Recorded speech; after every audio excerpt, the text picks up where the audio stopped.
এইখন জোনমণিহঁতৰ তপস্যাহঁতৰ হেঙিং গাৰ্ডেন। এই কিয় কি হৈছে এইবোৰ ফুল চুল লাগিছে, পাত চাত হৈছে। তাৰপিছত এইটো বাহিৰত আমাৰ যে এইটো বনালোঁ কাঠৰ সেইটো যে কাৰ্ডবৰ্ডটো, সেইটো মই খুলি পেলাই দেখুৱাইছোঁ বাৰু। এয়া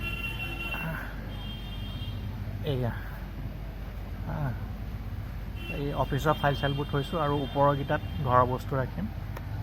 এইখন দৰ্জাখন নিজে নিজে বন্ধ হৈ যায়, একো কৰিব নালাগে, এৰি দিব লাগে, নিজে নিজে বন্ধ হৈ যায়। কাৰণ ইয়াত তলত নহয়, এইটো স্প্ৰিং লগোৱা আছে, সেইটো বন্ধ হৈ যায় নিজে নিজে।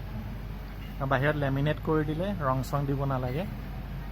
আৰু যিবোৰ জোতা বা চপ্পল আমি ইউজ নকৰোঁ ন, সেইবোৰ ওপৰত থ'বৰ কাৰণে এই এখন ৰেক আমাৰ পুৰণা আছিলে, এখন ওপৰত লগাই দিলে, ৰেকখন হেং কৰিবৰ কাৰণে এই তলত এইডাল লগাই দিছে, বেৰত হেৰি কৰি পেলাই এইডাল এই দুডাল লগাই দিছে, যাতে ৰেকখনৰ ওজনটো এই দুডালত আহে।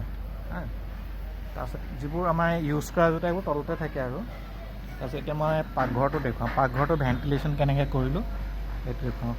পাকঘৰটো এনেই খুব গৰম হৈ থাকে নহয়, গৰম হৈ থাকে কাৰণে এইটো এটা নতুন এয়াৰ কুলাৰ কিনিলোঁ প্লাষ্টিকৰ, নতুন। এইটো পানী ভৰাব লাগে এই ওপৰেদি, এই ঢাকনখন দি পানী ভৰাব লাগে এইফালে পানী সোমাই যায়। এইবোৰ খুলি থাকিব নালাগে।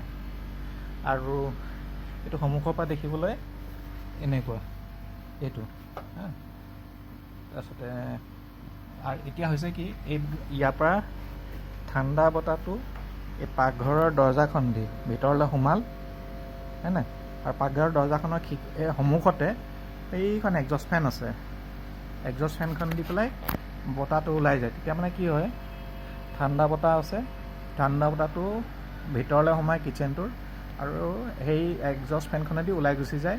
গৰম বতাহটো ওলাই যায়, তেল চেলবোৰ সেই এগজষ্ট ফেনখন দি ওলাই গুচি যায় এইটো